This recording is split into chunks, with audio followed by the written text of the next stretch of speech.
Muchísimas gracias a todos los que se han conectado para esta sesión y también muchísimas gracias Gustavo y Cristian. Voy a platicarles un poquito acerca de quiénes son Gustavo y Cristian, que nos apoyarán el día de hoy con esta plática.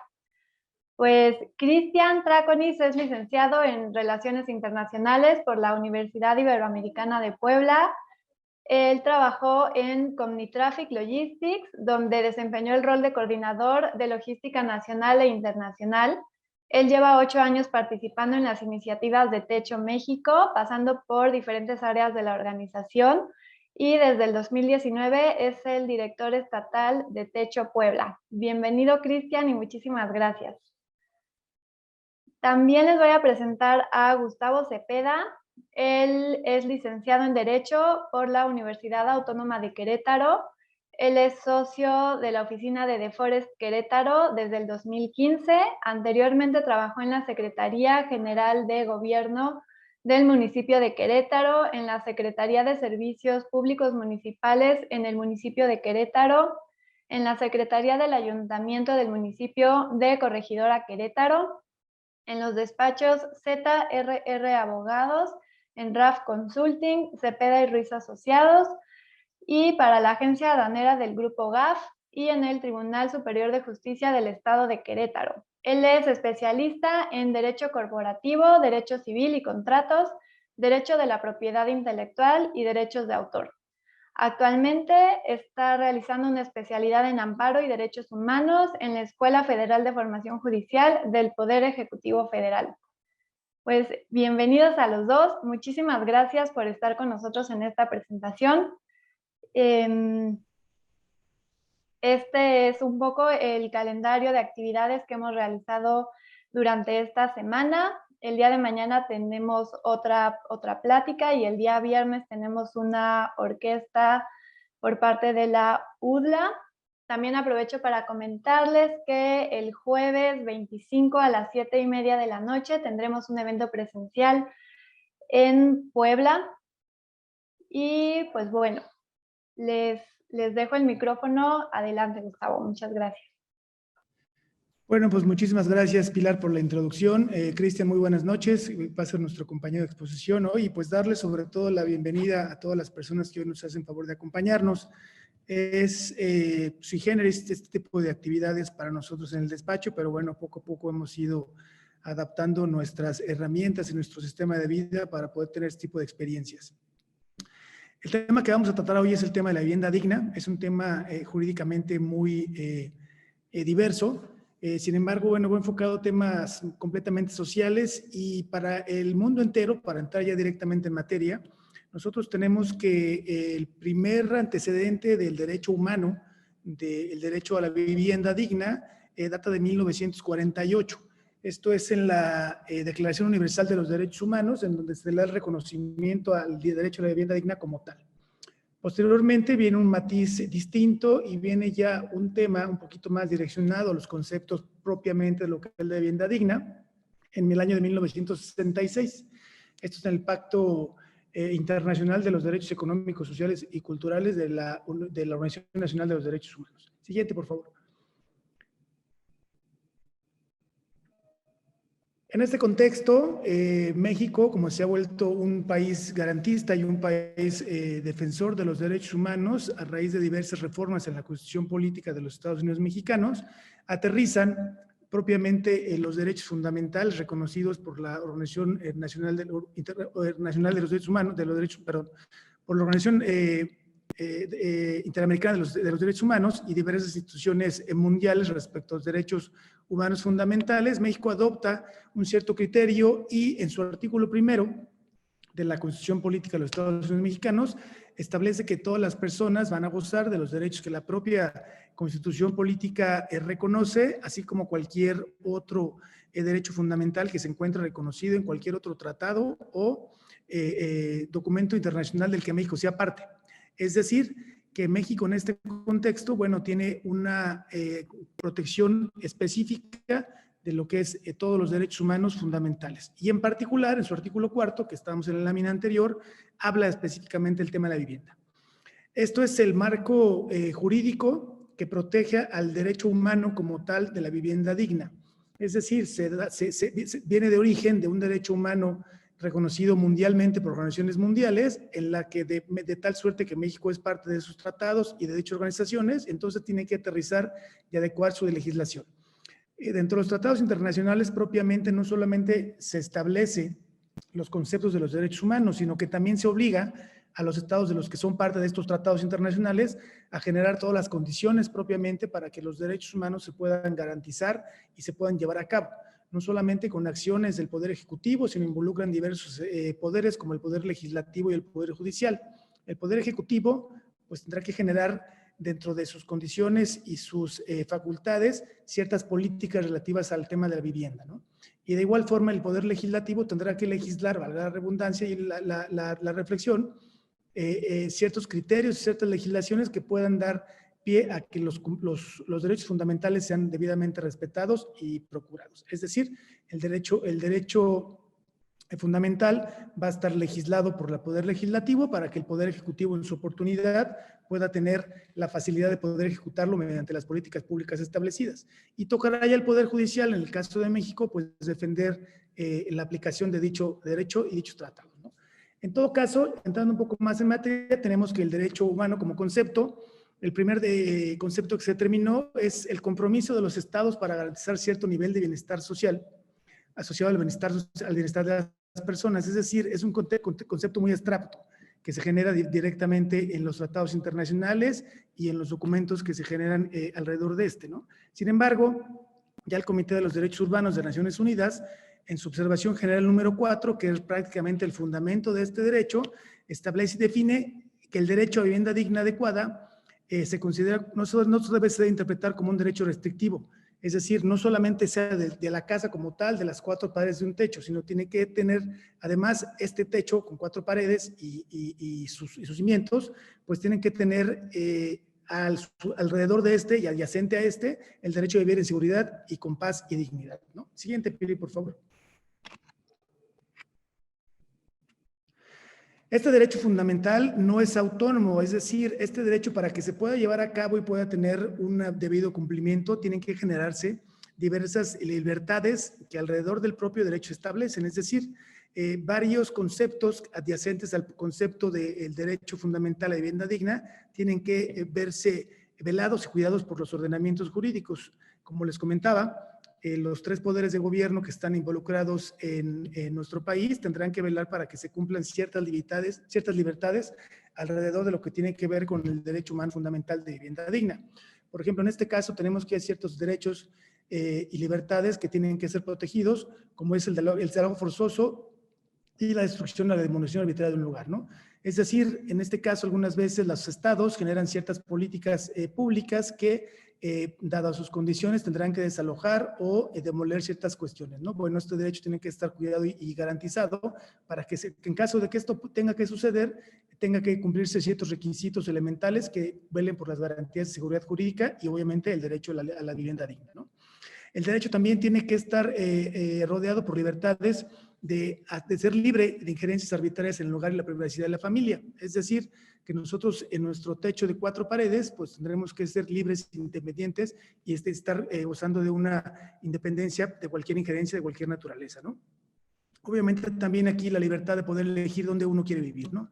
Circunstancialmente uno puede tener la elección o puede simplemente considerar un lugar para poder vivir y este derecho tiene que estar debidamente respetado, como se habla en la propia lámina que estamos platicando. Siguiente, Pili, por favor. Además de las libertades anteriores, bueno, pues viene la seguridad de la tenencia, que tiene que ver todo con la legislación, que tiene que ser necesaria para poder nosotros garantizar que los ciudadanos mexicanos y, bueno, todos los ciudadanos del mundo consideren que pueden tener la disposición y la tenencia de su propia vivienda como tal, ¿no? La restitución de la vivienda, de la tierra del patrimonio, que va a colación con el tema anterior, y por supuesto el acceso no discriminatorio en igualdad a las condiciones de vivienda adecuada, es decir, todos y todas podemos estar gozando de las oportunidades que pueden generarse por los programas de vivienda hechos por el Estado o un tercero en particular, ¿no?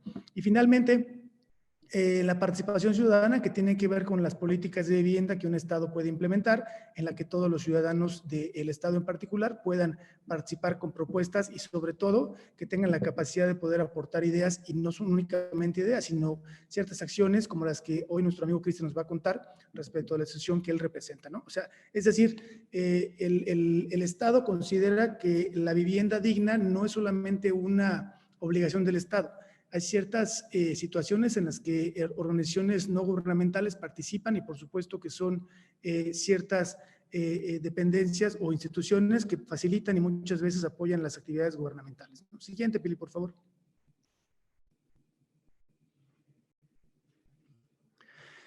Hay ciertos criterios que tienen que cumplir para poder determinar lo que es una vivienda digna.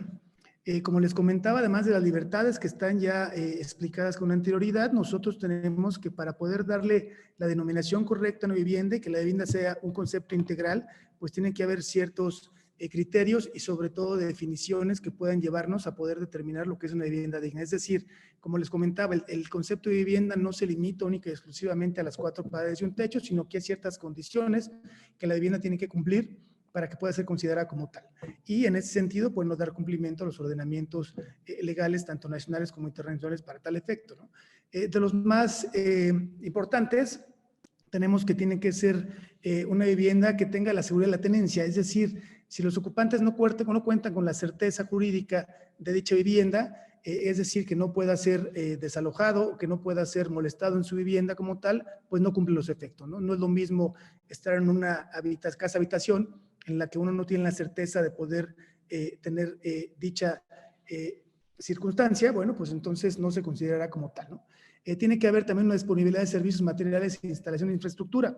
Una vivienda no puede estar localizada en un lugar donde no esté dotado de servicios básicos, tanto como es agua, luz, ciertas condiciones de drenaje, y por supuesto no solamente eso, sino acceso a ciertos beneficios como son zonas escolares, zonas comerciales, y en ese sentido tendrá que el gobierno garantizar que las viviendas que se ejecuten por cuenta de ellos, bueno, tengan que tener ciertas capacidades y situaciones. Es el caso que para que un desarrollador o un fraccionador pueda iniciar un proyecto determinado, el gobierno tendrá que, mediante la legislación, mediante las políticas de vivienda pública, establecer ciertas obligaciones.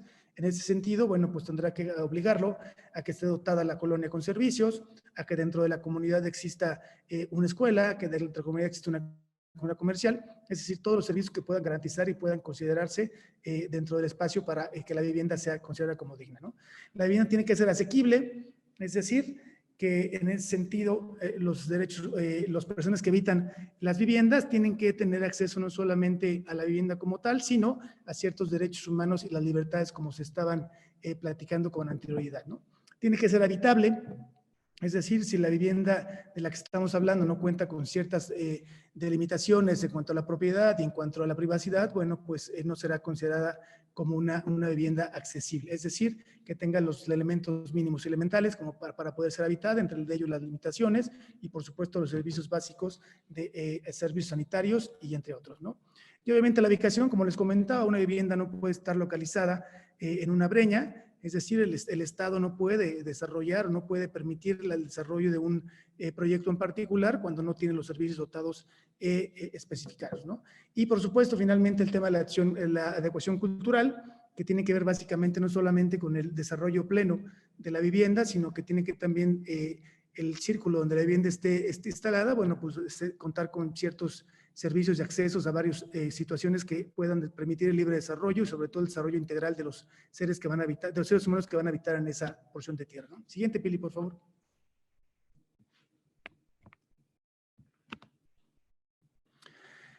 De todo esto, la verdad es que es un tema muy amplio, pero nosotros lo que hacemos es básicamente una pequeña introducción a lo que es el tema. Es bien importante que nosotros como practicantes del derecho, los que no, los que están interesados en el tema, no confundan ciertas cuestiones a las que el derecho a la vivienda digna puede darse, ¿no? Hay ciertos conceptos en los que mucha gente considera, o muchas personas que están involucradas en los temas consideran que el concepto de la vivienda digna debe contemplar. Sin embargo, no es así. Hay ciertas cuestiones que el propio ordenamiento legal establece lo que es una obligación para el Estado y lo que no. En este concepto no podemos confundir que el derecho a la vivienda no exige que el Estado construya viviendas para toda la población. El Estado lo que está obligado es a generar las políticas públicas necesarias para que los ciudadanos puedan acceder a la vivienda, ¿no? Sin embargo, nosotros sabemos que el Estado no es lo suficientemente capaz para dotar de población para dotar de vivienda a toda la población. Es decir, ciertas cuestiones que tienen que ser desarrolladas por el gobierno para que en su oportunidad los ciudadanos puedan acceder a la vivienda. No siempre tendremos que estar obligando al Estado a proporcionar una vivienda al ciudadano como tal, ¿no? Si bien es cierto que hay ciertas consideraciones especiales al respecto, también lo es que el Estado no está obligado a darle a toda la población una vivienda de 4 paredes y un techo como tal, ¿no? El derecho de la vivienda adecuada no es solamente una meta programática, debe alcanzarse a largo plazo, es decir, lo que el gobierno del Estado está obligado a generar y a conducir son políticas públicas que puedan tener una continuidad. Es decir, si hoy se establece una política pública en materia de vivienda, tiene que velar para que esta política pública no concluya durante el periodo de gobierno determinado, sino que pueda ser medible y sobre todo aterrizable durante un tiempo determinado para que la meta sea alcanzable. Si el gobierno de esta administración se propone construir 120,000 viviendas, bueno, tiene que ver que esas 120,000 viviendas se cumplan no solamente en su periodo, sino el periodo siguiente para poder darle una conclusión, ¿no? Es decir, no es solamente una cuestión programática, sino que en realidad lo que tienen que generar son mecanismos que puedan medir y sobre todo controlar los puntos relativos al tema de las cuestiones de vivienda digna, ¿no? El derecho a la vivienda digna, bueno, pues obviamente no prohíbe los proyectos de desarrollo que podrían desplazar a las personas, como se los comentaba, si bien es cierto que existen ciertas restricciones para generar desalojos y demoliciones, también lo es que no por el hecho de que el derecho humano fundamental de la vivienda digna establezca que tienes que tener la certidumbre, también lo es que el Estado puede considerar o puede generar ciertas políticas públicas que en determinado momento afecten a cierto tipo de personas. Sin embargo, bueno, tiene que haber un procedimiento previo en donde el Estado tiene que garantizar una sustitución de la vivienda y en ciertas condiciones particulares, ¿no? Es decir, el gobierno va a parar el desarrollo del Estado con la construcción de un puente por no generar un desplazamiento de personas respecto de un pedazo de tierra determinado. Entonces, el Estado tendrá que proporcionar una sustitución de tierra o una sustitución de vivienda para las personas que en ese momento se encuentran en ese lugar, pero el propio derecho no se debe considerar como un impedimento para el desarrollo de la población en general, ¿no? Siguiente, por favor, Pili. Bueno, obviamente el derecho a la vivienda adecuada no es lo mismo que el derecho a la propiedad, es decir, si bien es cierto que el derecho a la vivienda digna trae inherentemente el derecho de la propiedad, también lo es que no es propiamente de circunstancia, ¿no? Algunas personas o algunas situaciones en particular de ciertos núcleos de población, si bien es cierto que no son propietarios de las viviendas, bueno, pues están bajo esquemas o regímenes diferentes en los que el Estado puede ser partícipe de dicha circunstancia, pero sin embargo la tenencia de la tierra no se puede confundir con el tema de la vivienda digna, ¿no? Entonces, en este contexto tenemos que separar perfectamente lo que es el derecho a la propiedad, que se puede generar en bienes muebles y inmuebles, y lo que es el tema a la vivienda como tal, con los elementos que se plantearon con anterioridad, ¿no? El derecho a la vivienda digna igualmente no genera el derecho como tal a la tierra, es decir, no simplemente el hecho de tener una vivienda digna se debe considerar como el mismo derecho de herencia de la tierra, ya que son circunstancias completamente diferentes. Y lo que sí tenemos que nosotros tener súper claro es que el propio concepto del derecho a la vivienda digna no genera únicamente la obligación del Estado de generar las políticas públicas para que los ciudadanos tengan 4 paredes y un techo, sino que es obligación de procurar que las viviendas que se construyan al amparo de los programas institucionales o por los propios particulares tienen que cumplir con los servicios adecuados, como ya se platicaron en su oportunidad, ¿no? Siguiente, Pili. Y bueno, básicamente lo que se concreta en todos los documentos, que hay varios de los que México es parte, que son las obligaciones que los estados deben tener, ¿no? Tiene que respetar el derecho a la vivienda digna, tiene que proteger el derecho a la vivienda digna y sobre todo tiene que realizar las políticas públicas y sobre todo la legislación o las adecuaciones necesarias para que sus leyes y reglamentos sean tendientes a poder procurar a los ciudadanos el derecho a la vivienda digna como tal. Siguiente. Y bueno, pues por nuestra parte es todo. Es un tema, como les comentaba, muy complejo, pero sobre todo muy amplio. Sin embargo, bueno, creo que aquí la parte fundamental que nos ocupa el día de hoy es cómo las asociaciones civiles y sobre todo las organizaciones no gubernamentales han tenido que hacer fortaleza lo que son los programas de gobierno, ¿no? Y son las políticas y sobre todo los programas que hoy en el despacho de Forest, bueno, hemos venido tratando de implementar con alianzas no solamente con iniciativa privada, sino también con instituciones gubernamentales, ¿no? Entonces, esta parte la va a explicar Cristian, que es una persona que tiene una experiencia fundamental en el tema de la vivienda como tal, ¿no? Muchísimas gracias y muy buenas noches. Muchísimas gracias, Gustavo. Aprovecho este cambio para recordarles que todos los que tengan preguntas pueden levantar su mano o también pueden escribirlas en el chat y al final las podemos contestar. Adelante, Cristian. Muchas gracias, Gustavo, Pili. Buenas noches y sobre todo, pues gracias a todas las personas que se sumaron para esta charla y también, claro, al despacho, porque ya llevamos ahora sí rato trabajando y siempre es muy grato podernos encontrar en momentos como esto o ahora que ya fuimos a implementar los sistemas pues de captación de agua ahí a comunidad.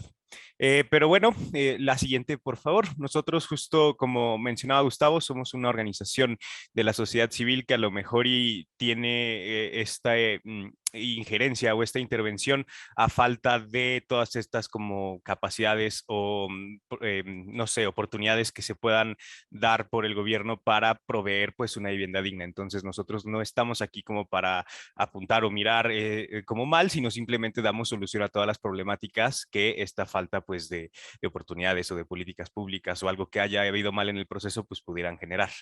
Nosotros somos una organización que trabaja en asentamientos populares. ¿Por qué los llamamos asentamientos populares y no irregulares?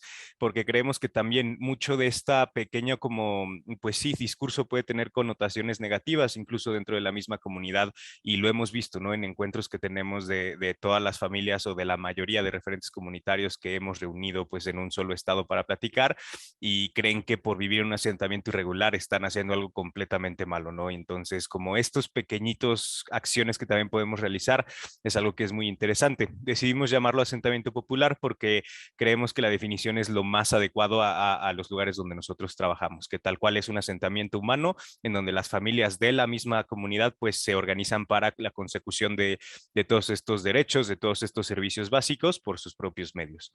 Y ahorita les platicaré un poquito más como de cuáles son estos programas y proyectos que nosotros manejamos, que pues vamos de nuevo a solventar esta problemática y a poder también pues propiciar el desarrollo comunitario. Entonces, trabajamos en asentamientos populares y buscamos pues una sociedad justa, igualitaria, integrada y sin pobreza, en la que todas las personas puedan ejercer plenamente sus derechos y deberes y tengan las mismas oportunidades pues para desarrollar sus capacidades. Algo muy interesante que va completamente adecuado al tema que nos estaba platicando Gustavo hace unos minutos, pues es que estamos apegados a 9 objetivos de desarrollo sostenible, de los cuales a lo mejor los más característicos de la organización van a ser el 1, el 10 y el 11. Específicamente el fin de la pobreza, la reducción de las desigualdades y ciudades y comunidades sostenibles. La siguiente, por favor. Un poquito como de una radiografía de lo que hacemos o de dónde trabajamos, pues estamos presentes prácticamente en toda Latinoamérica y el Caribe. También decidimos en su momento como empezar ya a expandir toda esta organización en esta región porque es la región más desigual pues del planeta, en donde 104 millones de personas viven pues en una situación de pobreza, lo que significaría que 1.5 cada 10 de latinoamericanos o latinoamericanas viven en esta situación y se encuentran pues en asentamientos populares, los cuales son o consideramos que son como la definición más extrema pues de desigualdad. De nuevo, un poquito de la radiografía de dónde estamos presentes. Está, como pueden ver en su pantalla, estamos presentes en 19 países de América Latina, donde tenemos pues 72 oficinas que ya llevamos pues tiempo trabajando. Un poquito de contexto, Techo nace en Chile a finales de los 90 y ahí únicamente dábamos solución a temas de problemática habitacional, pero a lo mejor adecuado un poquito más a desastres naturales como pues sismos, ¿no? Entonces nos empezamos a dar cuenta que todo el modelo de trabajo que nosotros realizamos pues también tiene esta injerencia, poder de trascender más en temas de desarrollo comunitario y la superación de la pobreza y entonces como que ya le dimos un poquito de otro enfoque a este programa de vivienda que es como el que nos caracteriza y el que hemos estado construyendo por más de 20 años. También, pues con el tiempo nos damos cuenta que la problemática habitacional y que nosotros demos lo que técnicamente es una media agua para poder solventar esta situación, no es motivo suficiente o no es como actitud suficiente para como decir ya hicimos lo que pudimos, ya no tienes situación de pobreza, nos vemos después, sino que vamos como constantemente implementando y renovando toda esta oferta programática que tenemos, que ya veremos un poquito más adelante, pero ya tenemos pues ahora sí una amplia cobertura para que ya realmente pueda pues tender a ser una solución permanente y que ya también sea una vivienda que pueda contar con todas las características de vivienda digna. Que ahorita como pausa me acuerdo justo cuando yo empezaba en Techo y estuvimos haciendo encuestamiento comunitario y a lo mejor lo mismo por este tema de desinformación con el gobierno o que simplemente no hay articulación suficiente para poder como colaborar. Nosotros estábamos haciendo encuestas y llegó también un personal de gobierno pues para ver qué estábamos haciendo, que si nos podían echar la mano en algo, ya les platicábamos pues que éramos esta organización que se dedica y se sostiene como de voluntariado y pues tenemos incidencia en desarrollo social. Y me acuerdo mucho y creo que es de las memorias más chistosas que tengo en la organización porque nos dijeron, ah, ok, son los de desarrollo social, son los que dan televisiones y fue como de, ok, así no sucede la cosa, pero pues va de nuevo como mucho y se me hizo relevante comentarlo porque pues justo lo comentaba Gustavo, ¿no? Como esta articulación con gobierno es fundamental para poder realmente tener o ser acreedores a este derecho de vivienda. La que sigue, por favor. Un poquito ya más acercada a esta radiografía de techo en México, pues tenemos presencia en 7 estados, los cuales son Nuevo León, Jalisco, Querétaro, el Estado de México, la Ciudad de México, Puebla y Oaxaca, en donde hemos movilizado a más de 65,000 voluntarios y voluntarias en actividades como la construcción de viviendas de emergencia, la instalación de sistemas de captación de agua de lluvia, la colecta o cualquier actividad pues que requiera, ¿no? Como esta presencia en territorio. Hemos construido más de 6,100 viviendas para darle solución, ya sea en su momento a los terremotos del 2017. Ahorita tenemos una construcción en puerta por el tema del huracán Grace en la Sierra de Puebla y pues también a la par de todos estos programas y proyectos que tenemos en Techo México, tenemos todavía por ahí el programa de fomento productivo en donde se han graduado más de 1,000 personas en estos oficios.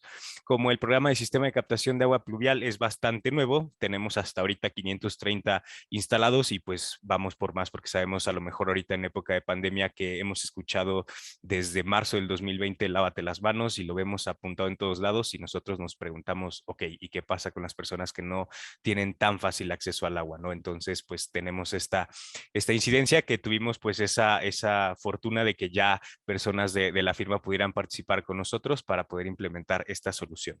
Otro de los programas que también tenemos es el programa de fortalecimiento escolar, que no me voy a tener mucho ahorita porque ya lo veremos más adelante, pero tenemos a más de 2,600 niños y niñas que han estado pues en estos programas de educación. La siguiente, por favor.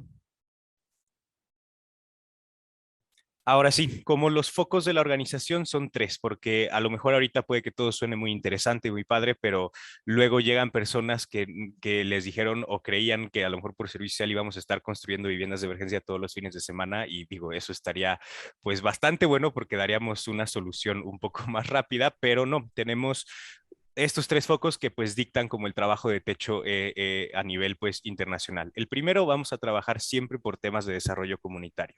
¿Cómo lo hacemos? Pues fortalecemos las capacidades de la comunidad que impulsan a este ejercicio de la ciudadanía y pues principalmente lo hacemos, como ya pudieron haber visto, mediante el mejoramiento de las condiciones del hábitat, ya sea con vivienda de emergencia, los sistemas de captación de agua pluvial, por ahí la rehabilitación de caminos y veredas o la instalación de sedes comunitarias y pues también promovemos el desarrollo social y económico a través de los programas un poco más no tangibles que tenemos pues en la organización. Algo interesante también de mencionar es que nosotros como una organización no podemos llegar, por ejemplo, nosotros trabajamos en el municipio de Santa Clara o Coyucan y otros más por ahí, no podemos llegar a decir, ah, ustedes necesitan vivienda de emergencia, sistemas de captación de agua de lluvia o inscribir a sus hijos a prueba de fortalecimiento escolar porque no sabemos realmente qué es lo que se necesita. Para que nosotros como organización podamos llegar a trabajar en las comunidades, tenemos que hacer un proceso completamente previo que va desde los diagnósticos para que las mismas comunidades nos platiquen, nos expongan como cuáles son las problemáticas del lugar y de esa manera, pues con base en los programas y proyectos que tenemos, ver si podemos dar una solución al respecto. Otro de los focos es la conciencia y acción social. Eso va mucho de la mano con lo primero, porque como les comentaba hace unos minutos, somos una organización que se pues trabaja en su totalidad con voluntarios y voluntarias de cualquier edad, de cualquier carrera, y no queremos que nada más vayan a la organización como, ok, vengo y me toca hacer encuestas o este diagnóstico, pero no sé realmente por qué lo estoy haciendo. Entonces ahí va como un poco del plus o del valor agregado que nosotros damos como organización, que es involucrar a la mayor cantidad pues de este voluntariado pero que sea crítico y propositivo en el trabajo de las comunidades, para promover de nuevo pues la participación ciudadana y el ejercicio pleno de los derechos. ¿Cómo lo hacemos? A través pues de esta constante interacción con los voluntarios y las voluntarias, en donde tenemos actividades formativas o de sensibilización que va desde temas como el que acabamos de ver ahorita, temas de incluso cambio climático, por ahí de acceso al agua, y pues que hagan como mucho match con los objetivos de la organización, y a lo mejor temas que estén pues muy como al pie del cañón en los momentos en los que vivimos. Otro de los focos es la incidencia en políticas públicas. El que nosotros seamos una organización no gubernamental, que no seamos de partido político, de grupo religioso ni de algún grupo privado, no nos impide que tengamos como esta incidencia. Creo que el simple hecho de ser una ONG nos da esa característica de poder fungir como un grupo de presión, incluso si llegara a ser necesario ante los gobiernos, para que si algo no se está haciendo bien o no se están dando como estas condiciones para el ejercicio de los derechos, pues podamos sentarnos a dialogar y ver de qué manera podemos darle solución a los problemas. ¿Cómo lo hacemos? Pues mediante el posicionamiento, perdón, en la agenda pública y la difusión de información relevante, pues para la generación de propuestas concretas. La siguiente, por favor.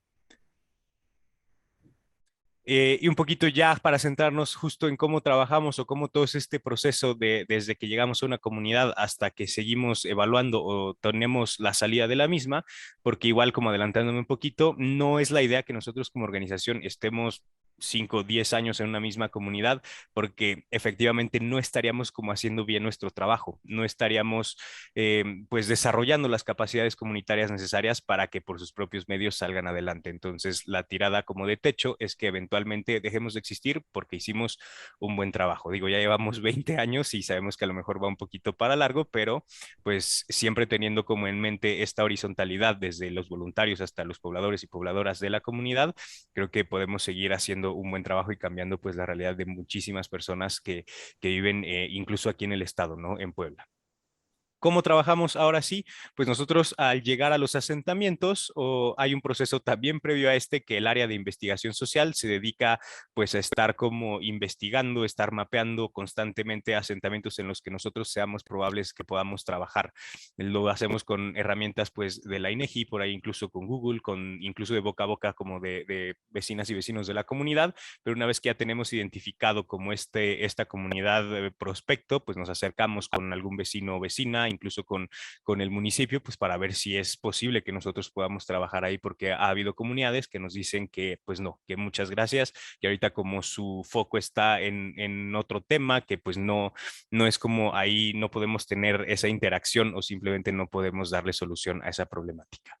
Pero una vez que ya llegamos a comunidad, tenemos lo que les comentaba hace unos minutos, la parte del diagnóstico. Creamos mesas de trabajo en donde tenemos asambleas todos los fines de semana. Ahorita a lo mejor por la pandemia y porque muchas personas del equipo de Puebla son foráneas, pues está siendo un poquito más pausado, ¿no? Pero en estas asambleas lo que buscamos es que generemos un ambiente de confianza, sobre todo con las pobladoras y los pobladores, y pues ya podamos tener como ese acercamiento y que realmente nos cuenten las problemáticas, que de nuevo pues puede que sean a lo mejor hasta temas delicados, y de esa manera poder tener de nuevo esa confianza y poder trabajar para elaborar este plan de acción y podamos pues trabajar como de la mejor manera posible.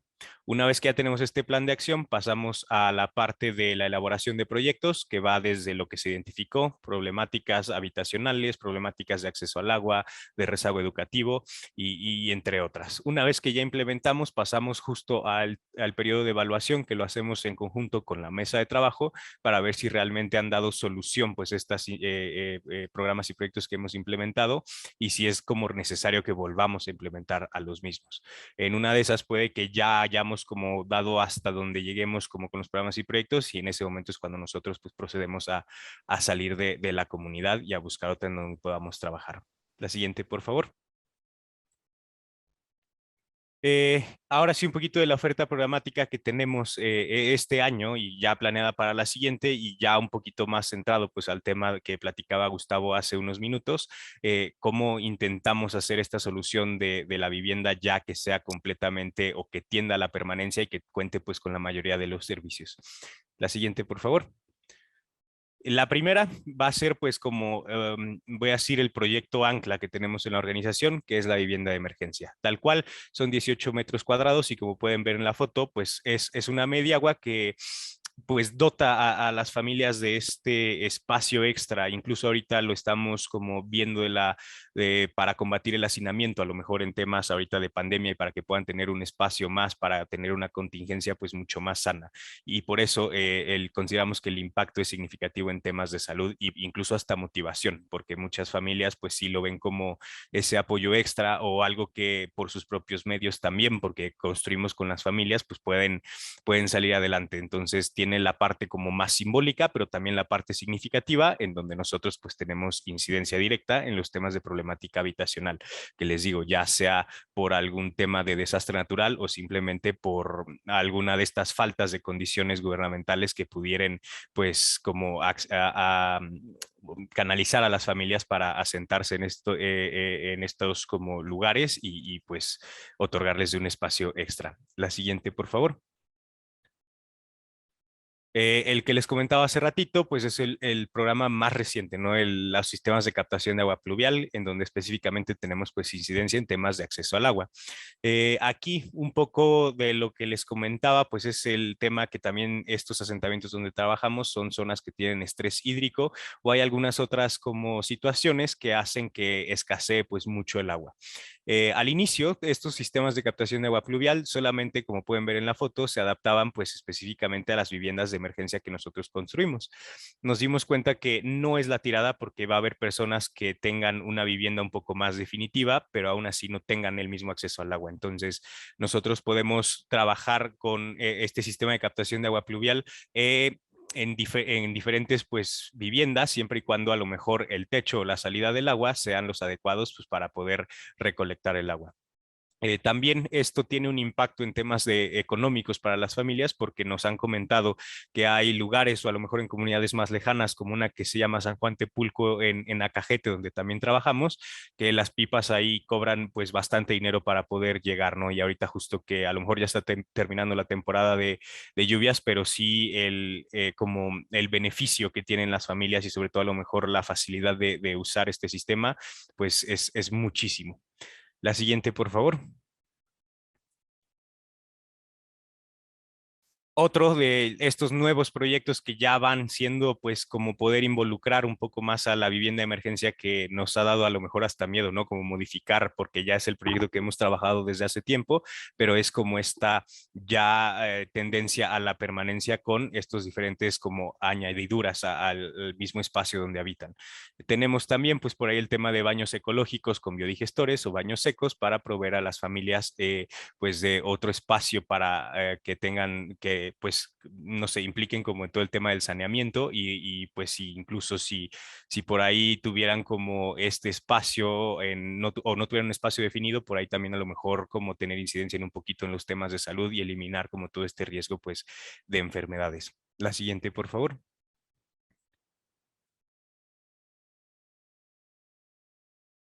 Otro también que va justo pues con la idea de tener esta vivienda ya un poco más permanente son los huertos de traspacio en donde podemos tener incidencia en todo el tema de seguridad alimentaria. Nosotros como organización, les comento, siempre estamos pues como buscando de qué manera podemos tener aún mayor incidencia en todo el tema del combate a la pobreza y uno de estos pues es la creación de los huertos de traspacio para fortalecer de nuevo la economía y la nutrición familiar al aprovechar a lo mejor algunos espacios que no se ocupen al 100 y pues también mejorando el ambiente. La siguiente, por favor. Y un poquito ya de los programas que no son tangibles, pues son los que vienen a continuación. El primero es el de fortalecimiento escolar. Aquí no estamos sustituyendo a las instituciones educativas, sino simplemente en niños y niñas que incluso las mismas familias pueden diagnosticar que tienen algún tema de rezago educativo o deserción escolar. Nosotros pues tenemos incidencia a través de la implementación de actividades de que, pues sí, un poco a lo mejor como escolarizadas, pero también no queremos que nada más quede en eso, que nos vean como una extensión de la escuela, sino que realmente este es un espacio para también desarrollar pues, a través del juego o de habilidades cognitivas, pues todo este sentido, a lo mejor hasta de pertenencia o que se sientan bien las niñas y los niños en todo el tema escolar y pues de esta manera a lo mejor eliminar un poquito la deserción escolar o pues el rezago educativo. También tenemos en este programa todo el tema del desarrollo de figuras positivas para los niños y las niñas en comunidad, porque pues sí, luego a lo mejor en estas zonas en las que trabajamos que van un poco por ahí del triángulo rojo y que la figura a lo mejor del guachicolero les llama la atención por algún motivo a los niños y las niñas, sabemos que no es como lo más adecuado. Entonces, al poder estar teniendo este constante plática con niños y niñas para que nos cuenten, nosotros a lo mejor poder facilitar un tema adecuado para ellos, poder tener y desarrollar sobre todo pues estas buenas figuras positivas pues para las niñas y los niños. La siguiente, por favor. El que les comentaba hace ratito es el de la capacitación en oficios o programa de fomento productivo. Muchas veces en comunidad, cuando nos acercamos, ya se reúnen previamente para tejer, para crear algún tipo de, pues, de mercadería en la que nosotros, pues, a lo mejor podemos aprovechar este tipo de organización previa y poder facilitar con expertos y expertas del tema para a lo mejor ampliar su mercado, llevar su producto a otros lugares y que puedan incluso, no sé, dar a conocer mejor su marca, o también en dado caso de que sea una organización muy fuerte y tengan este interés completo, pues, de crear ya una SADCB, pues podemos incluso hasta checarlo y canalizarlo también con las personas correspondientes para poder pues tener esta incidencia con ya completamente desarrollo económico pues de las familias de las comunidades. La siguiente, por favor. Otro que no venía acá para comentarles también un poquito rápido, que es justo interesante o de los proyectos que también están tomando fuerza, es la creación de sedes comunitarias, porque por lo general nosotros tenemos las reuniones ya sea en un saloncito que nos presten en las presidencias o afuera de la misma, y como que no es un espacio neutral. Entonces, la creación de estas sedes comunitarias es proveer a las comunidades y a la mesa de trabajo de un espacio neutral para que puedan sentirse en completa confianza, pues de platicar problemáticas que haya en la comunidad y si se necesitan tomar decisiones también a lo mejor sin tener como esa carga del ayuntamiento está literal a 3 pasos, pues poder tener esta completa neutralidad y poder tener una mejor toma de decisiones. Ahora sí, un poquito como les comentaba, también nosotros tenemos este trabajo por emergencias, porque por lo general siempre es el tema de la problemática habitacional y pues aquí alrededor hemos construido muchísimas viviendas. Por ejemplo, yo, pues por lo como en lo personal, justo hubo un tiempo en el que yo tuve que ausentarme un ratito de techo, pero justo cuando ocurren los sismos del 2017, regresamos un chorro de personas que ya tenía tiempo que no íbamos pues a estas actividades porque en ese momento la problemática habitacional era gigantesca y construimos tanto como en Oaxaca como aquí en Puebla, específicamente en San Antonio Alpanocan, ahí en Tochimilco, y pues eso, ¿no? Como dar este espacio a las familias que en ese momento no tenían pues un lugar donde poder resguardarse. También le dimos como un seguimiento a estas comunidades y le instalamos también sistemas pues de captación de agua pluvial, pero aquí específicamente en los terremotos del 2017, pues construimos 914 viviendas que son nuevamente 914 familias que dimos pues esta solución. Sabemos que a lo mejor sigue haciendo falta por todo este tema porque nos hemos topado, ¿no? Como con familias que dicen todavía mi casa está dañada del sismo y pues por eso tenemos esta incidencia y esta como constante búsqueda de aliados para poder fondear los programas y proyectos y trabajar pues en las comunidades. La que sigue, por favor. Y pues un poco de los logros que hemos tenido aquí en México, como el premio Razón de Ser, por ahí el premio a la institución de fomento de voluntariado, porque como les comento, ¿no? uno de los también focos de techo es dar a conocer el trabajo que hacemos, porque no nos gusta quedarnos o ser como celosos hasta eso de lo que hacemos, sino simplemente estar como exponiendo nuestro trabajo para que el mismo llegue a muchas bocas y de ahí puedan gestionarse pues otros tipos de alianzas o realmente como hacer ruido, ¿no? Y que el día de mañana que estemos buscando fondos o que estemos buscando voluntarios y voluntarias para toda esta implementación de programas y proyectos, pues ya puedan por ahí conocernos a lo mejor un poco más, porque sí me pasó en inicio que yo no conocía mucho de la organización y creo que a la fecha todavía podemos hacer un mejor trabajo, ¿no? Pues para darnos a conocer muchísimo más y por esto tenemos pues presencia también en bastantes universidades aquí en Puebla para no nada más como captar voluntarios, sino incluso poder fomentar espacios de diálogo donde de nuevo podamos tratar todos estos temas que nos tocó el día de hoy a la par de actividades formativas y pues interesar a la ciudadanía a sumarse a participar en la organización. La siguiente, por favor. Y pues eso, muchísimas gracias por regalarnos este espacio para poder platicar. Creo que el tema que comentaba Gustavo va completamente pues de acuerdo a lo que nosotros realizamos como en la organización y pues eso, sabemos que la empatía también se contagia. Por ahí pueden tener mis datos por si quieren hacer voluntariado con nosotros o si quieren algún otro tipo de colaboración o alguna pregunta que creo que ahorita va a haber espacio ahí en unos minutos para poder responderlas, pero de nuevo, muchas gracias pues por estar aquí y sobre todo pues gracias a The Forest por invitarnos el día de hoy. Claro que sí. Muchísimas gracias, Cristian. Muchísimas gracias, Gustavo. Acabo de dejar en el chat los datos para las personas que quieran hacer una transferencia directa a Techo para apoyarlos en esta gran causa que ellos realizan. Pueden hacerlo en el momento que ustedes quieran. Tengo preguntas, se las voy a ir leyendo. ¿Qué tipo de procedimientos puede llevar a cabo un particular con el apoyo de un abogado para no estar desalojado? Creo que esta es para ti, Gustavo. Sí, bueno, a ver, hay que entender el concepto de desalojo en el concepto de, perdón, en el contexto de la vivienda digna. Aquí el tema del desalojo va encaminado a procesos judiciales o procesos administrativos que impidan el uso y disfrute de la propiedad.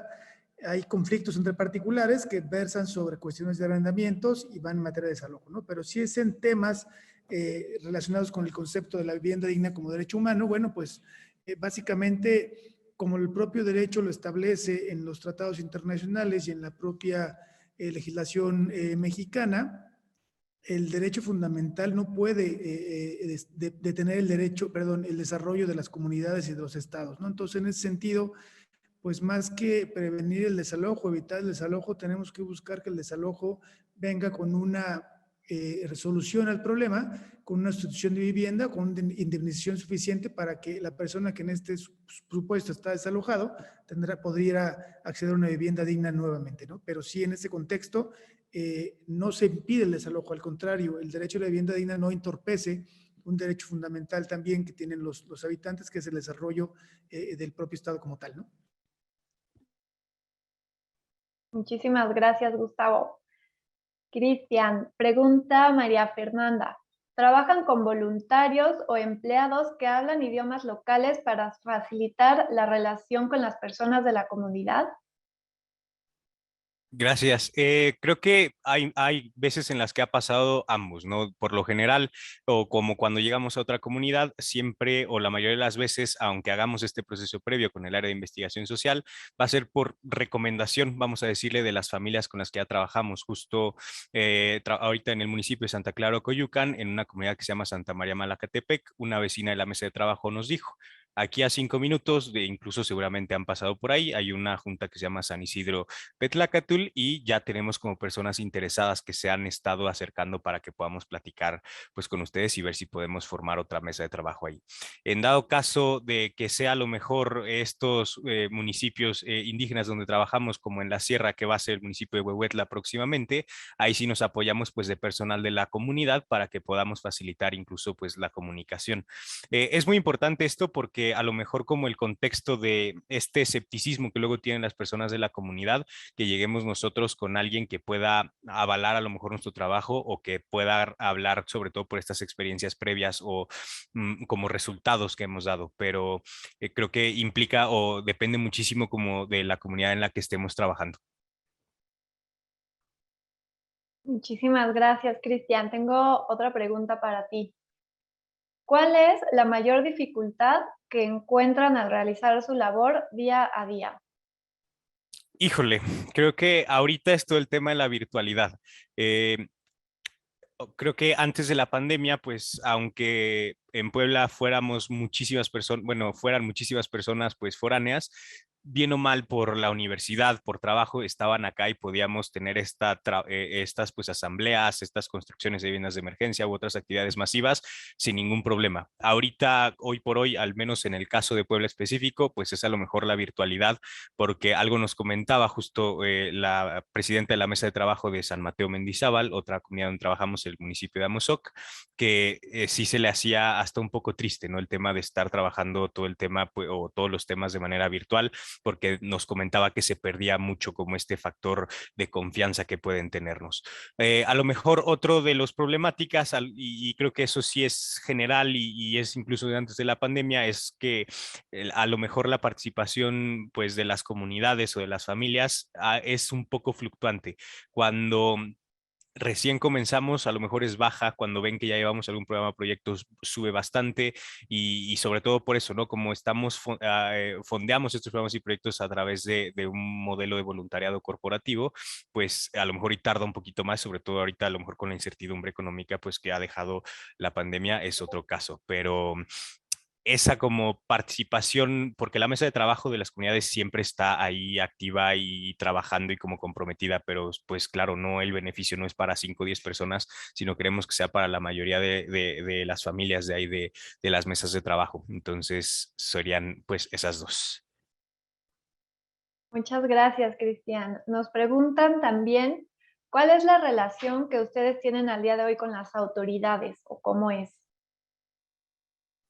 Bastante buena realmente y justo como ahorita para esta actividad de incidencia que tenemos en el municipio de Huehuetla, lo primero que hicimos fue acercarnos con las autoridades para que nos comentaran o nos facilitaran un poquito más la información, ¿no? Entonces por ahí con la Secretaría de Protección Civil estamos trabajando para que nos puedan incluso también fondear alguna parte, ya sea transporte o alimentación para los voluntarios que iremos a construir. Pero en otros municipios también a lo mejor cuando estamos tramitando los permisos cuando salimos a botear a las calles una vez al año para todo este tema pues de colecta y hacer ruido de lo que hacemos, ya nos conocen. Los permisos a lo mejor ahorita pues por todo el contexto fueron negados, pero ya tienen ese precedente de trabajar con nosotros, incluso también pues nos acercamos ahí al municipio de Acajete en su momento para poder incluso hacer programas más grandes que tenía de idea ahí la mesa de trabajo, pero por lo general pues es buena, porque a lo mejor creo que algo que nos caracteriza es que no usamos un lenguaje pues punitivo, no llegar a apuntar con el dedo, sino simplemente nos sentamos a dialogar y ver en qué manera podemos colaborar pues por todo este desarrollo comunitario. Muchas gracias, Cristian. Nos preguntan qué otros proyectos tienen a futuro y de qué manera las personas pueden enterarse para poder anotarse en algún lugar y poder participar con ustedes. Ahorita en Puebla justo tenemos un encuestamiento el 4 de diciembre para justo como a completar todas estas programas, más bien estos planes de acción que tenemos con familias que quieren irse sumando. Nosotros tenemos que encuestar para que nos dé un poco más como de indicación sobre qué es benéfico para las familias, si es tal cual una vivienda de emergencia o un sistema de captación de agua pues pluvial. Ese es el 4 de diciembre y va a ser pues justo en el municipio de Santa Clara, Ocoyucan. La próxima actividad que tenemos como masiva o de algo tangible es la construcción de viviendas de emergencia emergencia en el municipio de Huehuetla a causa pues del huracán Grace. Esta está planeada para el 4, 5 y 6 de febrero del próximo año, que digo ya está a pocos días, y pues eso, si nos pueden dar o estar al pendiente en redes sociales, ahorita se las anoto por aquí en el chat para que puedan checar como toda esta pues información, porque como ven no estamos presentes nada más en Puebla, sino a lo mejor les queda mejor Querétaro o Ciudad de México u otro, por ahí que puedan estar al pendiente también de las actividades que estamos pues publicando constantemente. Muchas gracias, Cristian. Nos pregunta Francisco Escutia. ¿Qué capacidad han demostrado tener para movilizar apoyo en casos de desastre? ¿Esa capacidad se mantiene o cómo surge en esos momentos?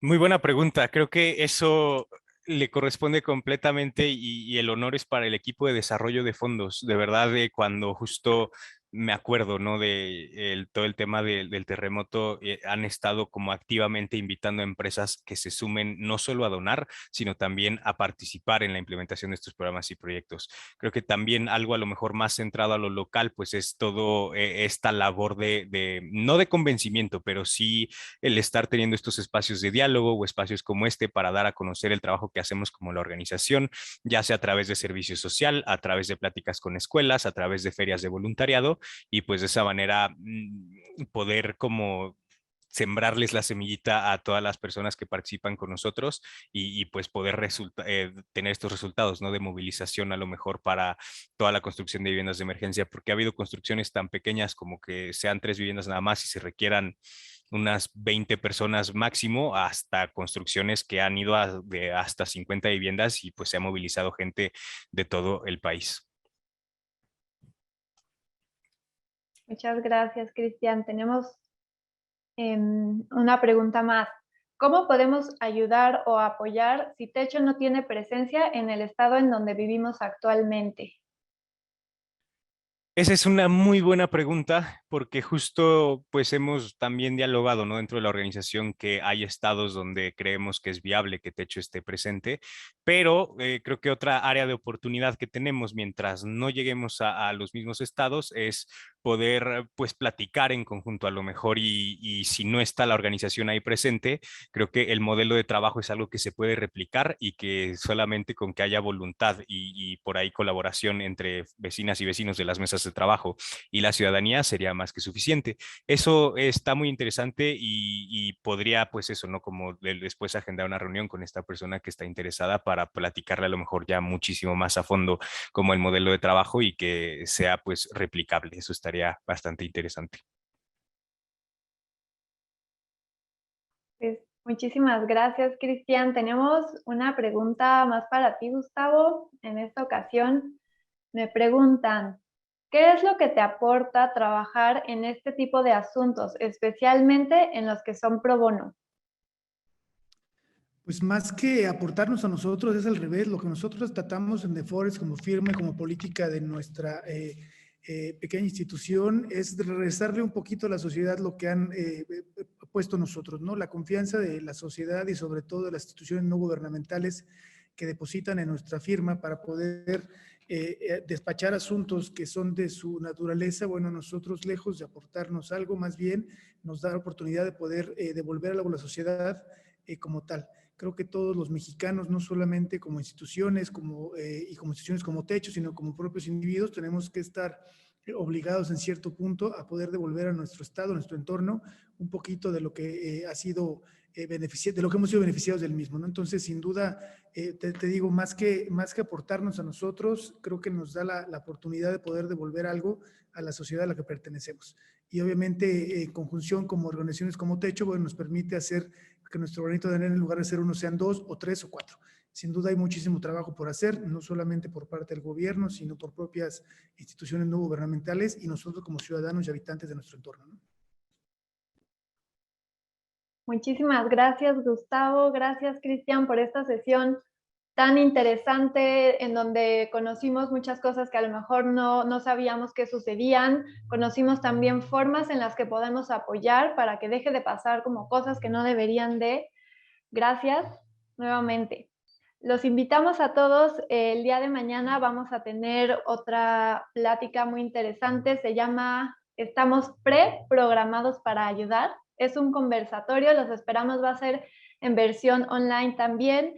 Y en la noche vamos a tener un evento presencial en Puebla. Los esperamos a todos. Tenemos en nuestras redes sociales la información completa de estos dos eventos. Muchísimas gracias a todos por acompañarnos hasta el final de esta plática y seguimos en contacto.